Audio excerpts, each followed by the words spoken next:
What's going on, Guardians? It's Tizzle here. So in this video, I have a solo flawless run of the Ghost of the Deep dungeon, and I'll just be doing commentary on my build and giving some tips and tricks on how to make things better. Sorry about some of the frame drops.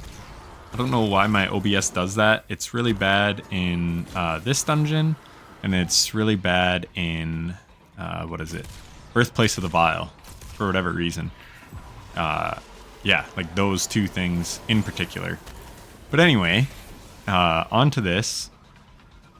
This part, you have to, I call that symbol that we just saw, division. So you have to take out the wizards. There's 2 at the first one, and as long as the wizards are dead, you can move to the next part. You don't even have to spend time taking out the hive. Just the wizards. So you can see I'm making a ton of orbs every time I'm getting melee kills. And that's because I have 3 heavy-handed on this build. And then I also have like recuperation. So every time I pick up an orb, I'm getting health back. So we're getting radiant from... we're getting radiant from Ember of Torches.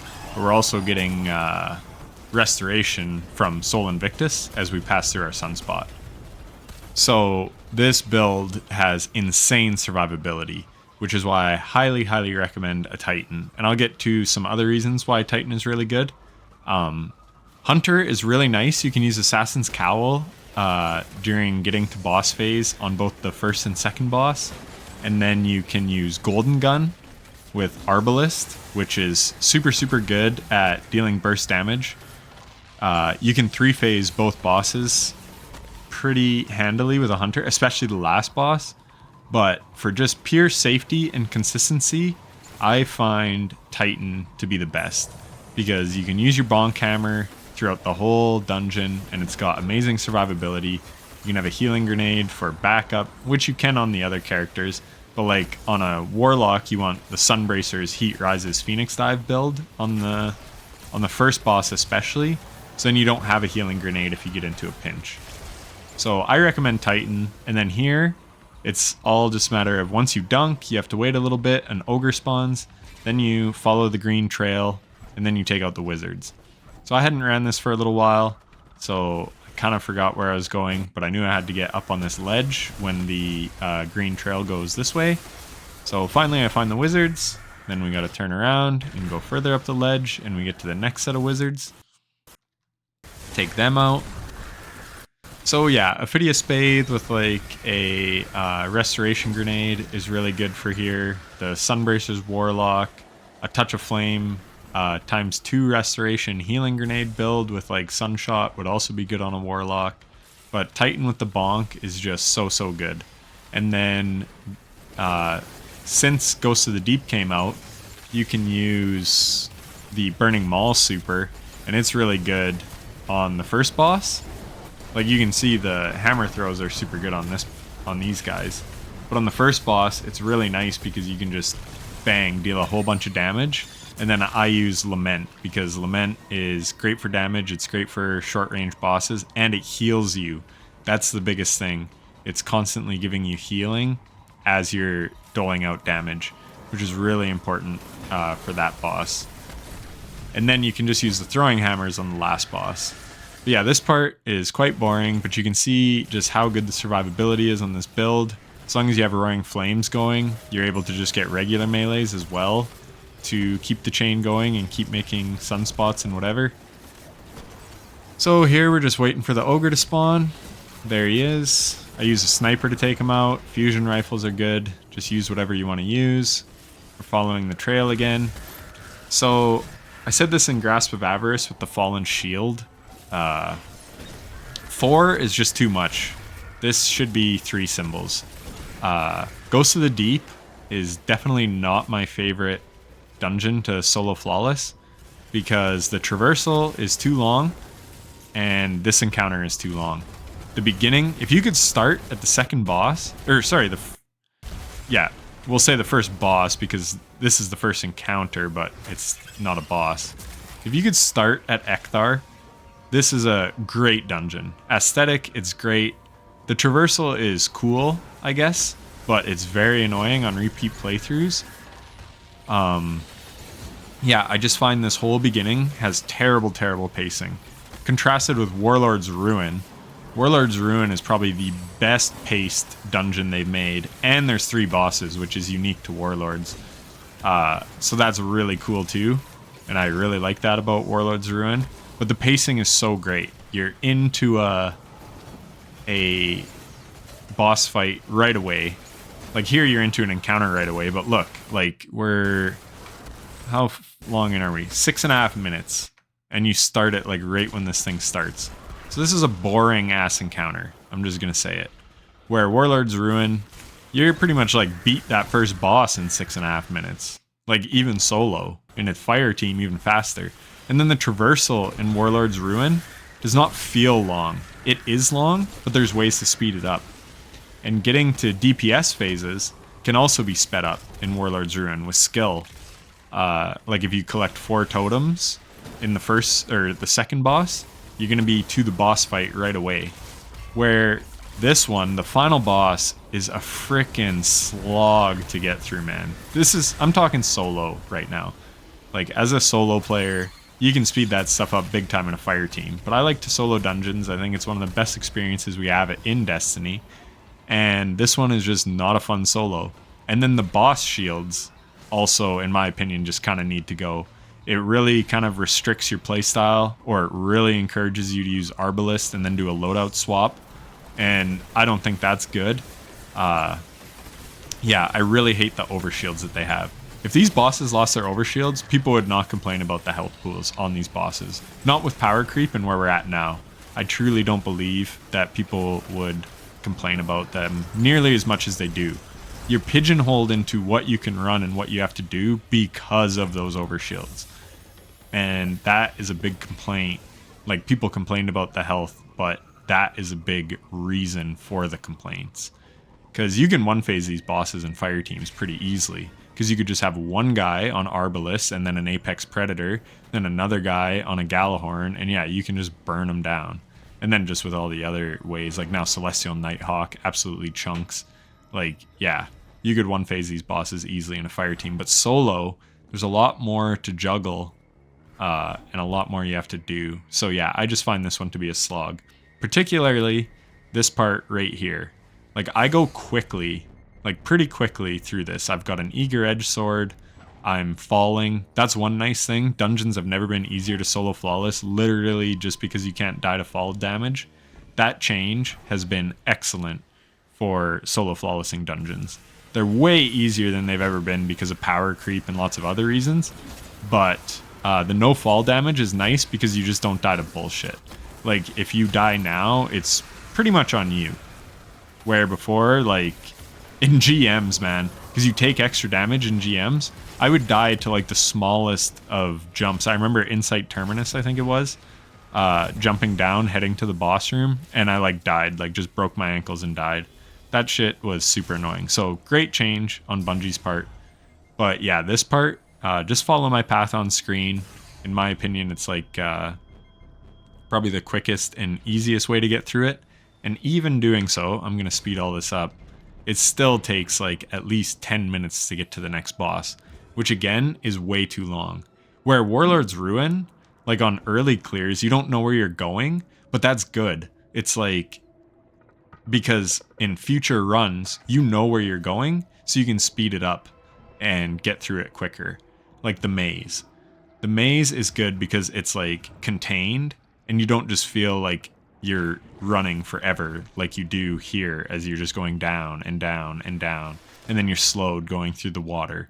Like, I understand the aesthetic is very cool, and props to like the Bungie team and stuff. Like, it is cool, but it is not good for repeat playthroughs, in my opinion. So anyways, there's not much to say here, but I will say, have as high of mobility as you can while still having 100 resilience, especially for the traversal section. Like, you can make preset loadouts, and I 100% recommend you do that for Ghosts of the Deep especially. Things like Prophecy and Shattered Throne, those dungeons, you don't need to crutch on loadout swaps, but that is another thing that has made doing solo dungeons so much easier. Back in the day, you had to like time making an elemental well and having charged with light for boss damage. And now you can see I have 3 armor charge on the side of my screen right now already. And I can just swap to a DPS loadout with 2 time dilations and weapon surges. And that's going to last for 54 seconds because 2 time dilations is 18 seconds times 3 armor charge pieces. So you can guaranteed go into your damage phases now with perfect weapon surge setup if you utilize the loadout system, which again, I highly recommend you do. So yeah, I'm skipping all those ads. If you don't want to skip them, things like Revision 0 and Wish Ender are really good for taking out those enemies because you can do so from afar. They'll mess you up. And even when I Eager Edged there, you can sometimes track to a wizard. So be very wary of that. I knew I had time to do my Eager because they were far enough away. But if you think you're anywhere too close to them, don't even do it because it'll track you over there and then you're stuck in no man's land and you're going to fall over and die. So the Shrieker, I definitely recommend taking out. Again, I have skipped them, but on a solo flawless, it's not worth it. Just take them out. Arbalest is also nice for like the Shriekers and for those wizards and stuff because it can break their shield in one and then you can just shoot them down. But yeah, so for the Traversal, just use whatever you're comfortable with. But like I said, I just went ahead and skipped a bunch of this stuff because this is a very long dungeon as it is. So if I can speed it up in any way, I will. But yeah, high mobility makes you move faster underwater. So I set up my loadout so that I actually do have some mobility mods. So I'm running 40 mobility on my Titan, which is more than I usually have. I'm usually like 20 or 30. And it actually makes a difference underwater. So definitely spec into some. So if you're running this on a hunter, you usually have kind of an advantage when you're underwater grabbing the symbols on this first boss, Ecthar. And even on the next, or on the final boss, it's nice there too. And then Eager Edge, like you can see, it's just nice for speeding everything up. But yeah, the overshields on these bosses suck. And that is what makes them kind of tanky. But this season is by far the best to ever solo flawless any dungeon because we have solo operative, so you have 15% extra damage. If you're using rockets, especially in a fire team, because like Galahorn, you can use Argent Ordnance, which is another 15% on top of all things. So like normally stacks, buffs don't stack, but here they do. So now I'm just checking out my loadout, making sure it's good. I've got Lament, because like I said, it heals you while you deal damage, which is really nice. And then, oh yeah, so back to what I was saying. Revitalizing Blast is a 15% weaken. So normally you can't get weaken on Solar, which is fine. But this season you can, and that's massive because you can also get Radiant, which is a 25% buff. So to solo dungeons, on pretty much every boss, as long as you're using Solar for your solos, and just look at how good Bonk is. Even though it's been nerfed, these are like little mini bosses, and it's just one bonk, one hammer, one bonk, one punch. And then, so yeah, Solar is by far the way to go. You've got Restoration, which is really crucial in this dungeon. And then you're getting Radiant, you're getting Revitalizing Blast, you got Solo Operative. So it basically knocks off at least one damage phase on every dungeon boss in the game, like legitimately. Things that normally take 4 phases, they're now taking 3, and if you're perfectly optimized, you could even stretch like some of these bosses to a 2 phase probably. That might be a stretch, but I know like Strand, Titan, and stuff is like super strong and busted, but for the majority of the player base, it's not a very viable DPS option. There's a lot of stuff going on with that. So I just recommend simple Solar. You don't have to worry about dying leading up to damage because you're just bonking everything. And like I said, I also have recuperation on the boots, and I make an orb every time I get a punch kill because I've got 3 heavy-handed on my Syntheseps because they nerfed heavy-handed. So if you only have 1 every 10 seconds, it'll drop an orb, 2 every 5 seconds, and 3 every 1 second. So yeah, I'm basically able to chain orbs, which is really good. So I swapped to my DPS loadout already. And again, that's just because it's so easy for me to make orbs. But normally I would swap after I dunk 2 of those Vestiges of Light. So I've got a recombination, reconstruction, shotgun. So that's going to take out the guy that spawns the little hive pool so that I can deal damage to the overshield of the boss. And then we're going to get right into damage. So yeah, this loadout is absolutely excellent for ease of use. See, one shot him. I swapped to Pyrogales, which I should have done before I went to hit him. And then the Pyrogale, not only will it apply Revitalizing Blast, and we've got Heart of the Flame, so when you pop your Solar Super, you're getting Radiant, but it also takes out that shield instantly, so we can get straight into damage. And then here, I'm just keeping my Roaring Flame stacks up, and then that makes your melee that I just did count as a charged melee, which will apply Revitalizing Blast, and then I do another hammer just to keep Radiant going. So this whole damage phase, I have 15% weaken, I've got Radiant, and yeah, so my one mistake there was not pre-swapping to Pyrogales before heading over to kill that guy. I should have swapped to that. It would have saved me like a couple seconds, so I could have got a bit more damage in. But more than likely, if you go with this strat, you're looking at a 3-phase, which you used to be able to 3-phase with Bonk Hammer and Tractor Cannon. And if Synthos hadn't been nerfed and the Bonk Hammer hadn't been nerfed, like, you'd be looking at a 2-phase with that strat now, where that was like a tight 3-phase. Not so much tight, but like fairly tight back when this dungeon came out. Because I know I did it like week 1. But yeah, so if you can get an easy 3-phase in these Ghosts of the Deep dungeon bosses now, that's really good. So for me, when I jump down here, I always just go the same way. I drop down the exact same thing because I just know the pathing and where these runes are just from like repetition. But also I just follow the same way, and then the boss, I like never really have to worry about him just because of the way I move through down here. So I always recommend, if it's your first solo flawless attempt, solo the dungeon first and get your strats down. You'll actually save a ton of time than if you're just beating your head against the wall trying to just get the solo flawless right away. Beat both bosses once, because you will learn so much and pick up on so many nuances by doing and practicing than you will just by like it's so much easier to run through this damage phase a few times, wipe on purpose, and then rinse, repeat it. Do that like 3 times on this boss and 3 times on the final boss, and then once you're very comfortable with the rotations and everything, then you can do your solo flawless, and it's all just going to be muscle memory. Like the final boss, especially with those moths that it spawns, that kills a lot of people, but when you're used to it, it's just going to be muscle memory. It's like, okay, I lined up the symbols, now I have to shoot the moths, okay, now I have to take out the knights, okay, now I have to do this. That repetition will get ingrained in you if you run it through a few times. So definitely get whatever strats you want to use down before you actually attempt a real solo flawless. So this time I pre-swapped to Pyrogales, which was good. And I'm a little slow getting here, but we get the one shot, which is good. Then we rush them. So you have like a couple seconds while you still have that green stuff. It's like a debuff, so you can't kill the shield unless you're either standing in the green stuff, or there's like a 2 or 3 second window where you can deal damage not standing in it and get it off. So Pyrogale pretty much one-shots that overshield, so that's really nice.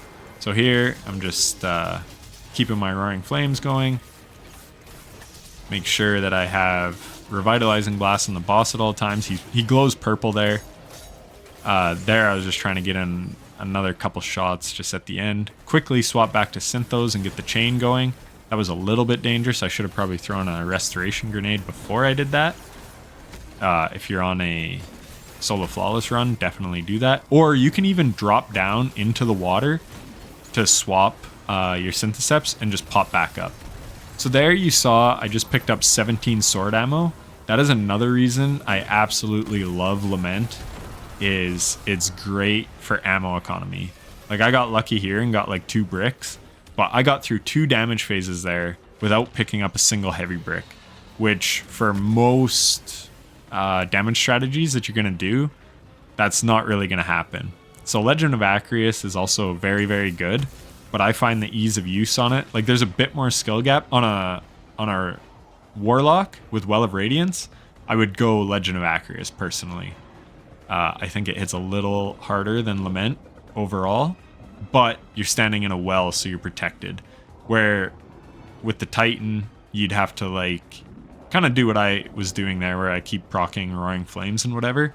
But yeah, you have to make sure that you're keeping your restoration up, which takes away from your DPS time. Where with Lament, because it heals you, you have way more survivability as you're doing DPS. So it's not always the most optimal damage strategy that is the best. It is the most optimal while being safe and not dying, because we're going for a solo flawless here. So for me, Lament is definitely my pick.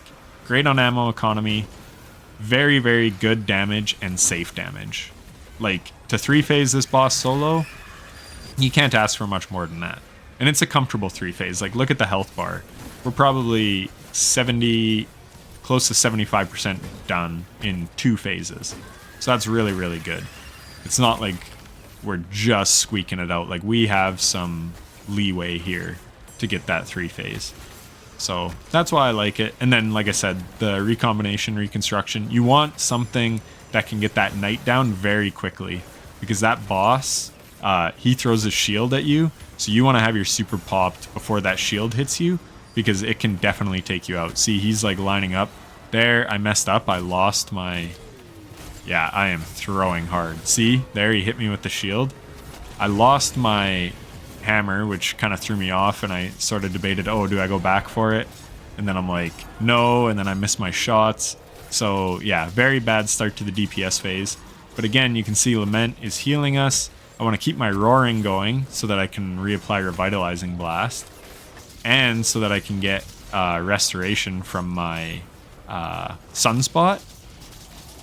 And then even still, I almost died, so that was a little bit risky to do, but it worked out okay in the end because I have Pyrogales on. So normally that melee would have like one-shot that Acolyte and I'd have been fine, but it took me 2 melees and I almost died. But even still, so that was a very messy 3rd phase, but like I said, we did so much damage in the first 2 that we had a comfortable amount of damage that we had to do in the last one. So again, pretty easy 3-phase, and you'd be hard-pressed to 2-phase that boss. So if you can get an easy 3-phase, then that's the strategy to go with. So this traversal is much shorter, which is nice.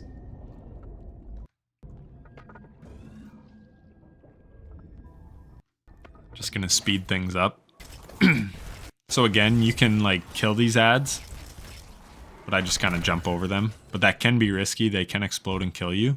And then when we get to this wizard part, again, Wish Ender is really nice. I just swap to any bow. A solar bow is nice because they have solar shields. But yeah, so you want to take these wizards out. And I had swapped to a sniper because I had a kinetic special. So I just didn't want to lose my special ammo. And then these guys hit pretty hard. But if you can hit your crits, you can take them out in 3. They'll die in 2 if you have Radiant. And then once you pass a certain point up here, wizards will spawn. So I was kind of trying to remember where that is that they spawn. But again, the bonk is just so strong. Oh, and I swapped off of Burning Maul to Hammer of Soul because I know that these wizards are going to spawn behind me. So one time back when this dungeon first came out, I solo flawless at day 1, but when I was doing my practice run, or no, it wasn't even a practice run, it was a solo flawless attempt, these wizards caught me off guard, and I cast my super to throw hammers at them, forgetting I was on Burning Maul, and I spun my way off the edge of one of these platforms and died. So yeah, don't make that mistake. Swap to hammers after that boss fight, because you're going to use hammers for this next boss fight anyways. So here, again, you can see just how good the bonk is. Nothing's really a threat. And then this ogre and these ads are going to spawn, and we just use our super to burn them down. So your super lasts longer if you're standing in a sunspot. So I take that guy out, make a sunspot, and then take the ogre because he's the biggest threat, and then the rest of the ads. Huge frame drops there, not sure why. And then we get to the final boss. So for the final boss, again, a lot of it comes down to ease of DPS and ammo economy, and I find Sleeper Simulant to be great. It's what I used last June when this, or late May, whenever it came out. When this dungeon came out, Sleeper was great, and it's even better this season because it only has 4 in the mag. So after you land 2 crits, you're going to get Radiant from Flint Striker. So you don't have to rely on your Bonk Hammer to give you Radiant, and that is massive. So right off the start, Simmumah will spawn moths. Make sure you kill them all. And then the next thing you want to do is focus. I don't know what my hammer hit there. God, this game is so... And where'd it go? Like, this freaking game sometimes, man. I don't know what the hell happened there. But anyway, now I get my combo going. Now I'm pretty much invincible. Good thing for the Resto Grenade, but you can hide in the water if you have to. So yeah, a Succession Sniper Rifle, or any kinetic sniper, is really nice for taking out these little orange bar knights. And it's nice for taking out the bigger knight. So I try to get those knights down pretty early on. And the Bonk, as long as you have Synthos active, it can one-shot those guys as well, so that's nice. So then we use the Deep Sight to reveal where the things are. And we've got Head, which is a really good place to do DPS. So there's certain spots that are better for doing DPS at than others. Just because during DPS it spawns in Thrall. I really don't like how the enemies spawn in right as you do DPS. Obviously it's like to throw you off and screw you up. But it is very annoying. But so like I said, once you line up that symbol, get ready because you're going to have to take out the moths. Once you know pretty much all the moths are down. Oh, and run double arc resist here as well because you can see the boss shoots arc. These guys shoot void, but whatever. And then the moths are also arc, so they'll mess you up. So yeah, when I do DPS, I'm going to want to do it from the head. So once I have all these lined up, I call that one at the head Ice Cream. That's just what I call it. So I want to finish with Ice Cream. And you can actually manipulate that by killing whatever Lucent Hive has the ice cream symbol. Kill them last because that's where you're going to dunk last. And then you can start into DPS right away from there. So on my Hunter, I used a bait and switch Cataclysmic and Arbalist so that I can get the shield down quickly. And then on my Warlock, I used like something similar. But I know I had Arbalist. But what's so nice with Titan is the Hammer Super can take down that Overshield. So when you go to do damage, so there I am, I look at the symbol, it's Division. Okay, I can kill this guy. As long as it's not Ice Cream, because that's the one I want to finish with. And here again, it's so nice being on Titan to take these guys out. Oh, on my Warlock, I know I used Izanagi's Burden. So I used Apotheosis Veil to help get the shield down quickly. And then I had Izzy and Cataclysmic. So Izzy is awesome for taking out the Lucent Hive because you can one-shot them. It's great. Arbalist is really nice for the Overshields, but it's not so good for like taking out the Lucent Hive in my opinion. It's pretty weak. And then Succession is very good for taking out the Lucent Hive, being a legendary, which allows me to run Sleeper Simulant. And Sleeper has 16 ammo, which with triple reserves, which isn't a ton, but it's enough to where you can pretty much get your whole clip off, or your whole reserves. And the other thing that's really nice about it is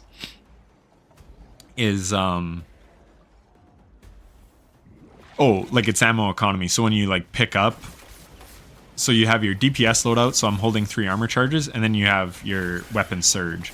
So I have Solar Scavenger on my like ad clear loadout, not surges obviously.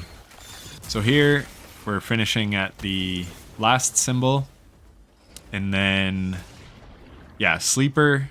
That's another thing. It's very easy to hit crits on this boss with Sleeper. Sleeper is super forgiving. It's such a heavy feeling weapon, and it just lands crits easily. Leviathan's Breath is really nice for ammo economy as well, but your DPS gets totally screwed if you're not landing your crits. So Leviathans, yes, it's a good option, but it can be a little risky if you aren't good at landing crits with it.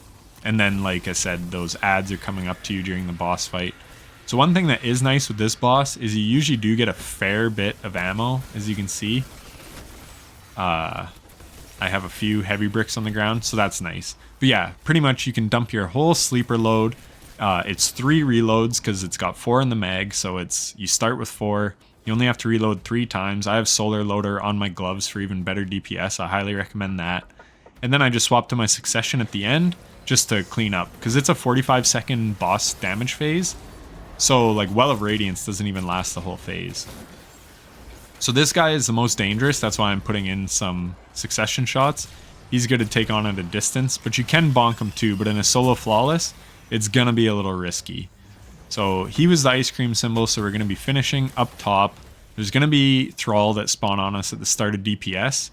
So we can use our hammer to take them out and make a sunspot.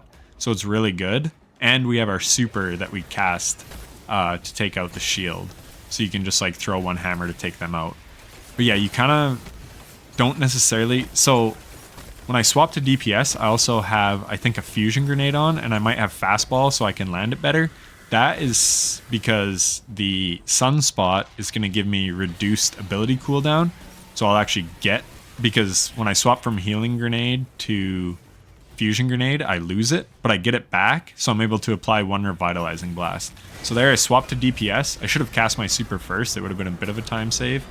And then I miss some hammers, which is really unfortunate. That is the one bad part about being on the head, is you can see I missed a few shots. But now, the shield is down. Didn't know where she went for a second. And even when I'm hitting bodies, I'm hitting 121,000.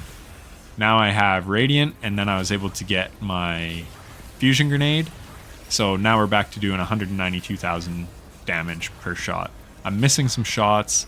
Now Revitalizing Blast is off, so I don't have that. But we do have Radiant up the whole time because, like I said, there's only 4 in the mag. So as long as we're landing some crits with Sleeper, we're going to get that. So that was a pretty sloppy damage phase overall. I missed a couple shots, and then I hit some body shots. But again, you're still hitting 121 to the body. So like I talked about with the last boss, it's not so much about... Oh yeah, and here I'm taking out the knights. So I took out that knight that's right here. So they're on the 3 sides. So then once they're dealt with, then we get our melee chain going. So again, I could have thrown my hammer to apply Revitalizing Blast during damage. And then afterwards, I would just go hide in the water if I wanted to get... and just wait for my hammer cooldown. But it's a little risky throwing your bonk hammer during damage, so yeah. So now we picked up 2 bricks, got 3 and 4. You'd think it would be the same amount, but it isn't for some reason. But like I said, I do have Solar Scavenger on, but that's just how it goes sometimes. So we're just going to speed this up because, like I said, what really sucks in this dungeon is the pacing, and getting to damage is just so annoying because like this part, so I didn't apparently kill that knight where I had to, or maybe I hadn't checked for the deep sight yet. Yeah, so I thought I was standing on the foot, but apparently I wasn't. We throw a healing nade there because things were getting a little sketchy. I'm double checking where the things are because I was like, okay, I thought I killed it in the foot. But you have to make sure that green stuff is glowing, otherwise it's not going to count. We take out some of the moths there. That's important because those moths will track to you and kill you. Now we take out the knight again. We line up our symbol. So yeah, you've got all this. This part alone takes like 3 minutes. And then you got to go kill the Lucent Hive, which at best takes like 2 minutes per. So that's like 6 minutes. So it's like 10 minutes in between damage phases. And this boss is typically like a 4 phase. So again, it just really makes this dungeon a slog. So for this one, you're always going to have chest. That's always going to be one of the symbols. And then I've got like foot and like knee or something. So none of those places are ideal, but I think knee's the best. But one thing that's nice about it is it's better for my hammer super. So ice cream is knee, so that's probably where I'm going to finish again. Because, like I said, it's just better. It's nice for your hammer super. I'm not going to miss as many hammers. And then the nice thing is when your super ends from the hammers, you're going to have Revitalizing Blast for a little bit.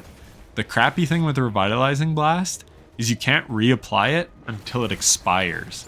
So like, say it lasts 10 seconds. If you throw a grenade, so I've done my super, it's lasting 10 seconds. If I throw my grenade at 8 seconds, it's not going to apply Revitalizing Blast, and then it's still going to go away after 10 seconds. You have to wait till it's off the boss before you can reapply it again, which really sucks, but that's just how it works. So I always wait like a little bit extra. And then another thing, when I'm imbuing it with light there, don't forget that you have to get Deep Sight to imbue that light. I know that hurt some of my clanmates sometimes. They like went to dunk, didn't have it, and then you got a timer too. So if you see right here, 59 seconds. So I have 59 seconds to get out there, clear all the ads before DPS so that they're not a problem for me. So I shouldn't even be wasting my time with that hive right now. But I think I wanted ammo because I only have 13. Because then I would have swapped to my reserves chest piece just to pick up a brick of ammo. So yeah, now, and this is again where Titan is so nice. Titan is by far the fastest at clearing all these ads. Because you can just bonk them and then they walk through your sunspots. So yeah, another reason why I think Titan is the GOAT for soloing this dungeon in particular. So now we're going to imbue this. I'm going to swap to DPS. Make sure I get the right one.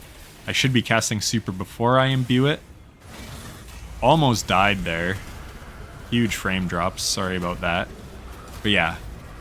Oh my god, what is going on? Massive frame drops. Holy cow. And then there again, that's where the super is nice. It can just take out those ads quickly.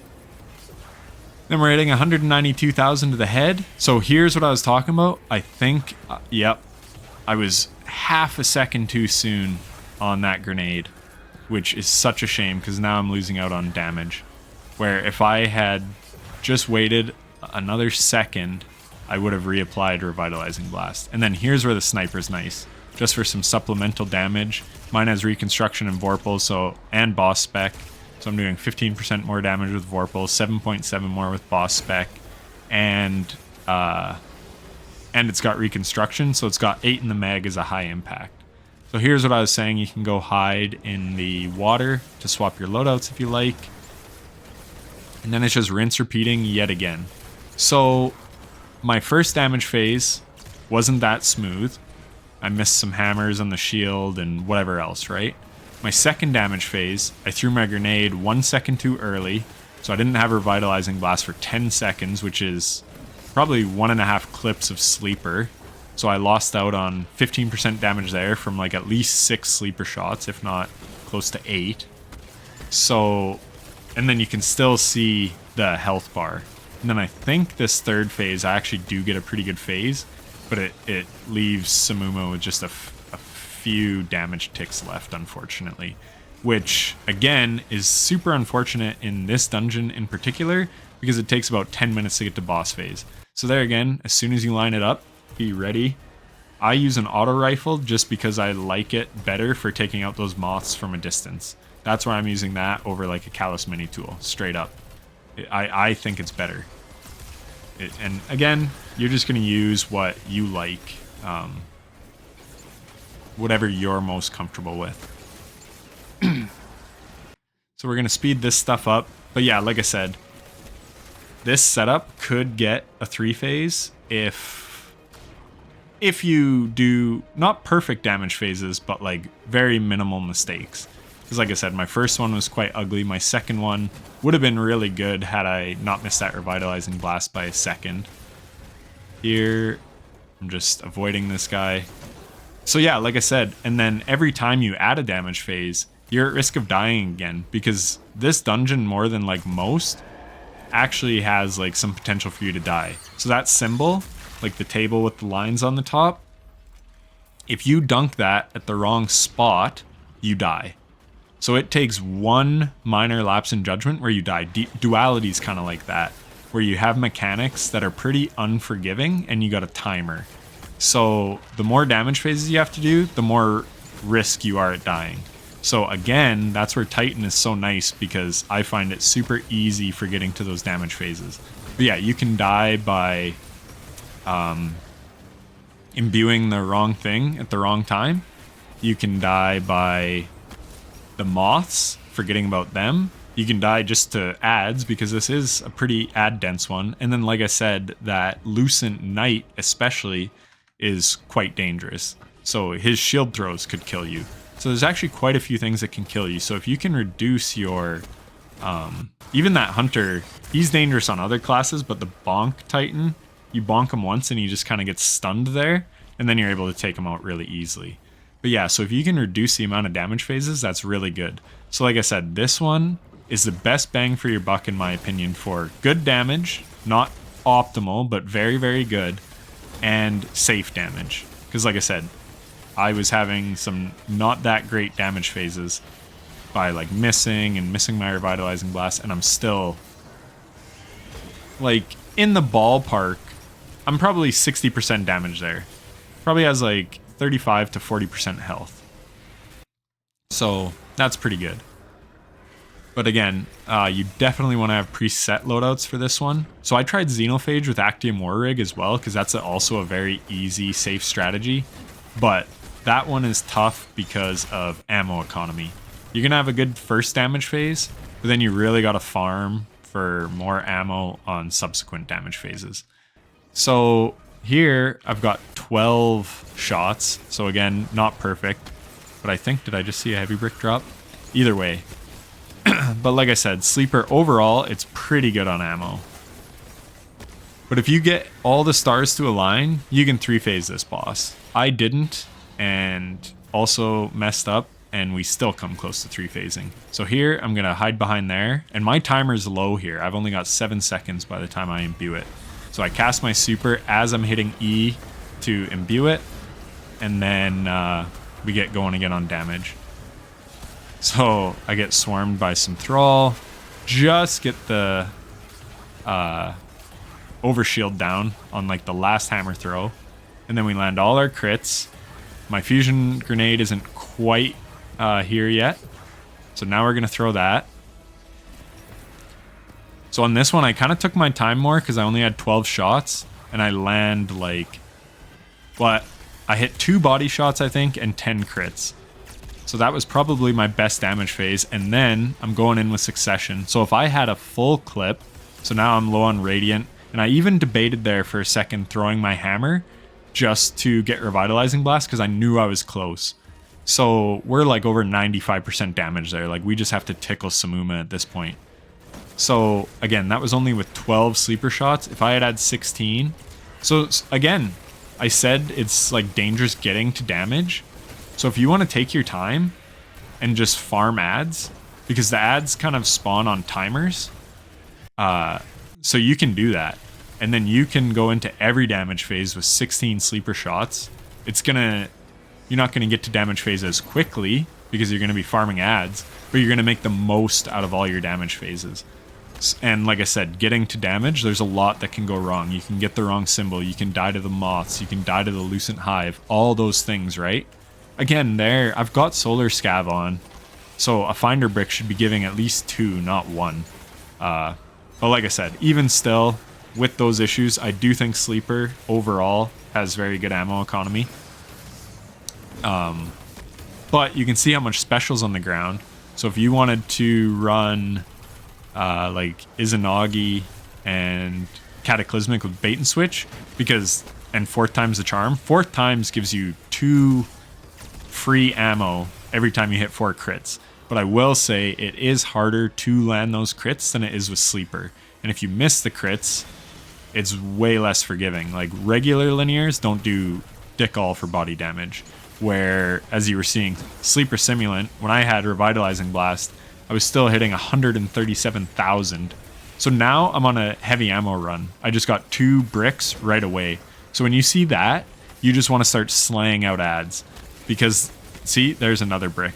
The game sometimes gives you like these ammo streaks. So if you ever see that, unfortunately, I don't get it until the 4th damage phase.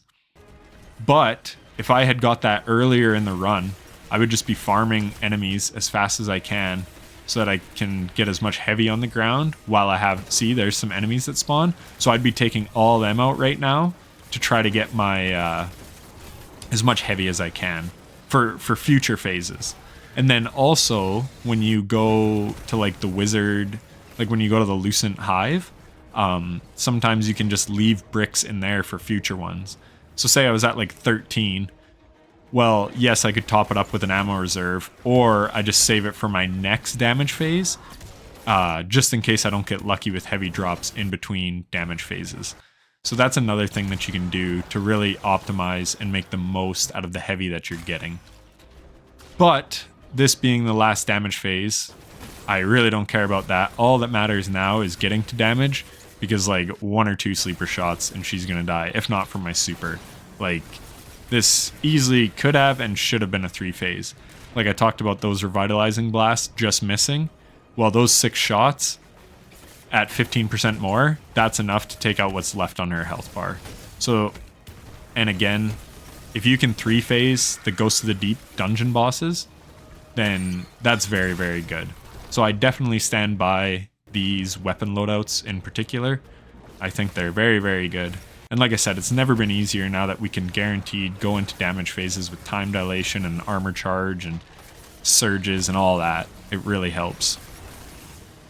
So now it's just a matter of taking out the last Lucent Hive.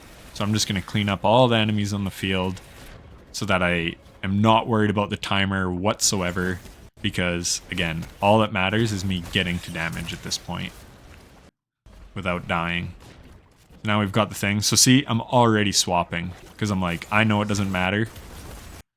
And so you could do that in future ones too, because look, I was able to make orbs while I'm doing that. And I'm not even really caring about them. I actually want them up because I'll have biotic enhancements here. And look how fast the shield goes down. We still have like half our super, so we're able to melt the boss. So that's another strategy that you can employ, and that's what I did the first time I solo flawless this, is I would always do damage from chest because I could get biotic enhancements from my super. So, yep, anyways, that was a solo flawless of Ghost of the Deep. I hope you enjoyed. Like and sub and all that. Thanks for watching. Take care.